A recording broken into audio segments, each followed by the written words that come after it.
Hey guys, welcome back to my YouTube channel. आज हम बात करेंगे इंडियन कॉन्स्टिट्यूशन की यूनिट 3 फुल। तो अब इसमें देखते हैं कि इसमें क्या क्या होता है। ये हम लोगों का टॉपिक है लॉ एंड इट्स फंक्शन, इसके बेसिस में है। तो चलिए आइए स्टार्ट करते हैं। तो बात करते हैं लॉ एंड इट्स फंक्शन क्या होता है। लॉ क्या होता है?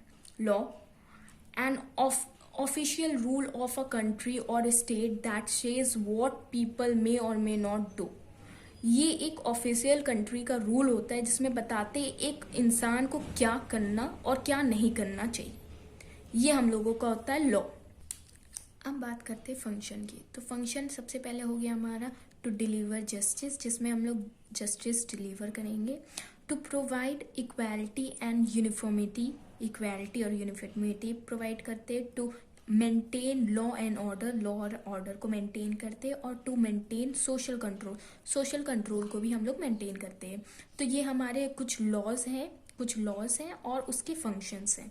अब बात करते हैं क्रिमिनल जस्टिस सिस्टम की। अब क्रिमिनल जस्टिस सिस्टम में क्या होता है उसकी बात करते हैं। क्रिमिनल जस्टिस सिस्टम में अगर देखा जाए तो हम लोग सबसे पहले देखते हैं, नीचे से देखते हैं कैसे वर्क करती है। ये हम लोग का एक सिस्टम है, नीचे दो पार्ट में होते हैं। एक judiciary magistrate of the class, जो जुडिशियरी मजिस्ट्रेट होता है क्लास का, उससे स्टार्ट होती है। दूसरा होता है स्पेशल जुडिशियल मजिस्ट्रेट। ये दो टाइप के, जब इनसे हम लोग मतलब क्रॉस करते हैं, जो नहीं कर पाते उसके बाद हम लोग नेक्स्ट जाते हैं, नेक्स्ट लेवल में जाते हैं। इन दोनों से हैंडल नहीं होता तो नेक्स्ट लेवल में जाते हैं। वो की होता है चीफ जुडिशियल मजिस्ट्रेट। वो हमारा आता है चीफ जुडिशियल मजिस्ट्रेट के अंदर। जब इससे सॉल्व नहीं होता तो नेक्स्ट जाता है असिस्टेंट सेक्शन जज। असिस्टेंट सेक्शन जज के पास जाता है तो इसमें सुनवाई होती है। जब इसमें भी नहीं सॉल्व हो पाता तो वो आगे बढ़ता है सेक्शन जज, जो इनके ये भी हैंडल नहीं कर पाते तो सेक्शन जज में जाते हैं, या फिर इसको हम लोग कह सकते हैं एडिशनल सेक्शन जज, इनके पास जाता है। अब जब इन सब में से कोई भी मतलब कि जो भी क्रिमिनल जस्टिस में होता है इन सब से हैंडल नहीं हो पाता, नीचे से ऊपर तक आ जाते, फिर नेक्स्ट लेवल में जाते हैं हाई कोर्ट के ऊपर। क्रिमिनल हाई कोर्ट होता है, उसमें लड़ते हैं। और उसमें भी अगर आपको उनके सुनवाई से आपको लगता है कि वो गलत है या फिर सुनवाई से आप सेटिस्फाइड नहीं है तो आप आगे भी कर सकते हैं। तो वो होता है सुप्रीम कोर्ट। इसमें फाइनल जजमेंट आपका होता है, उसकी बात आपको मानना पड़ता है। तो आपके पास इतने चांसेस होते हैं कि आप क्रिमिनल जस्टिस सिस्टम में आप वर्क कर रहे, या फिर आपने कोई चीज कही हो, कोई केस आपका चल रहा हो, तो आप इनके अगेंस्ट जाके बिल्कुल टॉप सुप्रीम कोर्ट तक जा सकते हैं। अगर आप किसी भी जस्टिस वाले फॉर्म से वेरीफाइड नहीं है या फिर आपको उनके जजमेंट में दिक्कत है तो आप जा सकते हैं। तो ये पूरा उसका क्रिमिनल जस्टिस सिस्टम का पैटर्न होता है जिसके अकॉर्डिंग चलते हैं। अब हम लोग बात करते हैं नेक्स्ट करते हैं सिविल जुडिशियल सिस्टम की। तो सिविल जुडिशियल सिस्टम में कैसे पैटर्न वर्क करता है। अब इसमें देख लीजिए, सबसे पहले आपका नीचे आता है जब आपको कोई भी कंप्लेन होता है तो आप जज के पास जाते हैं, जो कि होता है सबसे ज्यादा court of small cases for causes for metropolitan cities, जो कि छोटे छोटे शहरों के छोटे छोटे केसेस होते हैं उसके, वो इसमें आते हैं। ठीक है। और इसी के एक दूसरे टाइप में होता है जो कि होता है सब ऑर्डिनेट जजमेंट क्लास सेकेंड। तो ये सॉरी क्लास सेकेंड है नहीं, ये थर्ड है, क्लास थर्ड। तो ये जजमेंट होता है। अब जब इसमें भी सॉल्व नहीं हो पाते, जैसे कि हमने क्रिमिनल वाले में पढ़ा था, वैसे ही सिविल वाले में होता है। जैसे ही इसमें नहीं सॉल्व हो पाता आपका कोई भी, या फिर उसके पक्ष में हो गया, आप सेटिस्फाई नहीं है, तो फिर आप इसमें वर्क कर सकते हैं, इसके ऊपर जा सकते हैं, जो कि होता है आपका नेक्स्ट होता है सब ऑर्डिनेट जज क्लास सेकेंड। सब ऑर्डिनेट क्लास जज सेकेंड का होता है जिसमें आपको आप जो भी हैं उस केस के बारे में दे सकते हैं, और जब इनसे भी आप सेटिस्फाई ना हो फिर आगे जा सकते हैं सबऑर्डिनेट जज क्लास 1 में। तो ऐसे पैटर्न आप बढ़ते रहेंगे। फिर आता है आपका district court and additional district जज। इसके भी फॉर्म से अगर आप सेटिस्फाई नहीं है, जजमेंट से नहीं सेटिस्फाई, फिर आप जा सकते हैं हाई कोर्ट में। और हाई कोर्ट से भी अगर सेटिस्फाइड नहीं है तो आप जा सकते हैं सुप्रीम कोर्ट से। तो ये पूरा पैटर्न आपका चलता है नीचे से ऊपर तक। ये हम लोगों का पैटर्न होता है सिविल जुडिशियरी सिस्टम का, वो होता है क्रिमिनल का, और ये होता है सिविल जुडिशियरी सिस्टम का पैटर्न। अब बात करते हैं हम लोग लॉ इनैक्टेड इन पार्लियामेंट। कैसे लॉ, कोई लॉ अगर होता है वो कैसे इनैक्ट कराया जाता है या पब्लिश किया जाता है उस पार्लियामेंट के लिए। ठीक है। तो तो इसमें अगर हम सबसे बात करें, जैसे कि अगर बात कर दे बिल पास की सिस्टम जो भी होता है, तो उसको कैसे करते हैं।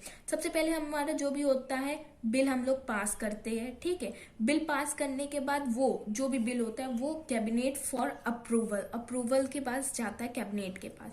जब ये अप्रूव हो जाता है, आफ्टर उसके बाद इंट्रोड्यूस कराया जाता है पार्लियामेंट में, उसके बारे में बताया जाता है पार्लियामेंट में ये बिल में लिखा है, ये है, ये लॉ है। तो उसके बाद वो सब कुछ पार्लियामेंट में बताया जाता है। उसके बाद 3 रीडिंग इन बोथ हाउस, दोनों हाउस में 3 बार रीडिंग, 3 टाइप की रीडिंग होती है, लोकसभा और राज्यसभा में, दोनों में 3 टाइम की रीडिंग होती है। जो कि सबसे पहले जब ये 3 टाइप की रीडिंग होती है तो सबसे पहले आता है स्टैंडिंग कम्युनिटी में आता है। तो कि पहली रीडिंग जाती है, first reading voting in house, पहली रीडिंग जाती है पहले हाउस में। ऐसे ही दूसरी, पहली रीडिंग जाती है पहले हाउस में, फिर उसके बाद जाती है हम लोगों की दूसरी रीडिंग, देखिए। फिर उसके बाद जाती है सेकेंड रीडिंग, जो कि होती है एक्सेप्टेड और रिजेक्टेड और चेंज। इस सेकेंड रीडिंग में होता है आप एक्सेप्ट करें, रिजेक्ट करें या चेंज करें, ये फॉर्म में होता है सेकेंड। थर्ड रीडिंग में अगर वो फर्स्ट रीडिंग और सेकेंड रीडिंग से पास हो गई है तो फिर वो जाती है सेकेंड रीडिंग में आपकी, ठीक है। और सेकेंड रीडिंग में भी हो गई पास तो फिर वो जाती है थर्ड रीडिंग में, और थर्ड रीडिंग में अब दोनों रीडिंग पास हो गई तो थर्ड रीडिंग में भी वो पास ही हो जाती है। उसके बाद जब वो पास हो जाते हैं, bill passed in first house, पहले हाउस में पास हो गया। जैसे कि अगर पहला हाउस हम लोगों का राज्यसभा है तो फिर ये तीनों रीडिंग राज्यसभा में होके पास कर दिया जाएगा। और दूसरा हाउस अगर हम लोगों का लोकसभा है, फिर जाएगा वो सेकेंड हाउस में जाएगा। सेकेंड हाउस में भी ये तीनों रीडिंग होगी, ठीक है। सेकेंड हाउस में भी ये तीनों रीडिंग होगी, और क्या बोलते हैं, फिर वो सेकेंड हाउस में भी तीनों रीडिंग करके, जैसे कि फर्स्ट सेकेंड थर्ड तीनों रीडिंग हुई और तीनों हाउस में रीडिंग करके वो कंप्लीट कर देगा। और जब दोनों तरफ से एक्सेप्ट हो जाएगी, दोनों तरफ से रीडिंग एक्सेप्ट हो जाएगी, उसके बाद बोथ हाउस पास, दोनों हाउस पास कर देंगे, इस बोथ हाउस इसको पास कर देंगे। उसके बाद जब पास होने के बाद ये जाएगी प्रेसिडेंट के पास। प्रेसिडेंट के बाद जाने के बाद ये इफ एक्सेप्टेड, अगर ये एक्सेप्ट कर दिया गया है, बोथ हाउस पासेस, तो प्रेसिडेंट के पास जाएगी। और प्रेसिडेंट ने अगर एक्सेप्ट किया, प्रेसिडेंट भी इसको एक्सेप्ट रिजेक्ट जो मन आए चेंजमेंट कर सकता है अगर उसको अच्छा नहीं लगा। उसके बाद जैसे कि अगर उसने रिजेक्ट कर दिया तो इसको फिर से दोबारा से यहाँ से लेकर यहाँ तक, मतलब इसको फिर से बिल पास करना पड़ेगा उस चेंजमेंट के हिसाब से जैसे बताया, और फिर वही प्रोसेस दोबारा से रिपीट होगा। तो वैसे ही जाता है। तो फिर जब एक्सेप्ट अगर पास नहीं हुआ तो रिजेक्ट हो जाएगा, नहीं तो अगर पास हो गया उसके बाद वो bill notified as an act, उसको रजिस्टर्ड कर दिया जाएगा एक्ट के फॉर्म में कि हाँ वो एक नया एक्ट है और रूल्स के फॉर्म में है, ये उसमें बता दिया जाएगा।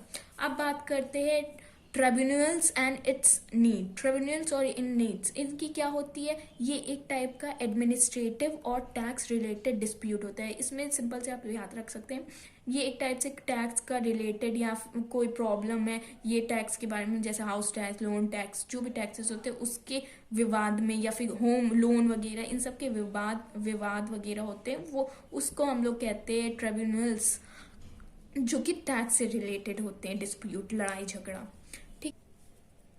अब बात करते हैं आर्बिट्रेशन की। आर्बिट्रेशन क्या होता है। Arbitration procedure to resolve dispute outside court, ये एक टाइप का फॉर्म, इस टाइप का फॉर्म होता है जैसे कि आपकी कोई डिस्प्यूट हो गया दोनों के बीच में, आप इसे कोर्ट तक ना पहुंचा के बाहरी वो लॉयर के बीच में डिस्कस करके सॉल्व कर दे। जैसे घर का अगर कोई प्रॉब्लम है, जमीन की प्रॉब्लम है, तो उसको कोर्ट तक ना ले जाए, वो बाहर एक लीगल तरीके से आप सॉल्व कर सकते हैं कि आधा आधा बांट लो, जितने भी रेंज में उसका हाफ होता है वो दोनों बांट के सॉल्व कर दो। या कोई भी किसी भी टाइप का सोशल टाइप का कोई भी डिस्प्यूट हो जो कि बाहर कोर्ट के बाद सॉल्व हो जाए, उसे कर लो।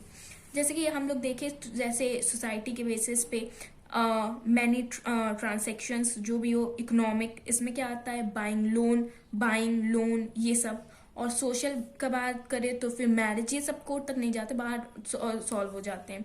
मैरिज, फ्रेंडशिप, कल्चर, ये पॉलिटिकल के बेसिस में वोटिंग, इलेक्शन, एनजीओस, इस टाइप के। अब बात करें तो इसके कौन से कितने टाइप्स के होते हैं, ये टोटल 6 टाइप्स के होते हैं। वो है हम लोगों का पहला हमारा डोमेस्टिक आर्बिट्रेशन, सेकेंड हो जाएगा फॉरेन आर्बिट्रेशन, थर्ड है ad hoc arbitration, fourth industrial arbitration, stationary arbitration, international commercial arbitration. ये 6 टाइप के आर्बिट्रेशन हम लोगों को इसमें हैं। ठीक है। अब बात करते हैं टॉर्ट। टॉर्ट क्या होता है? ये एक लैटिन वर्ड है जिसे हम लोग कह सकते हैं ट्विस्टेड और क्रॉक्ड।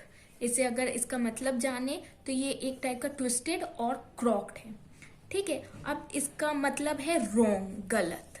अब एक सिविल लाइन में अगर देखा जाए तो कह सकते हैं मीन्स सिविल रॉन्ग, और ये एक रॉन्गफुल एक्ट होता है।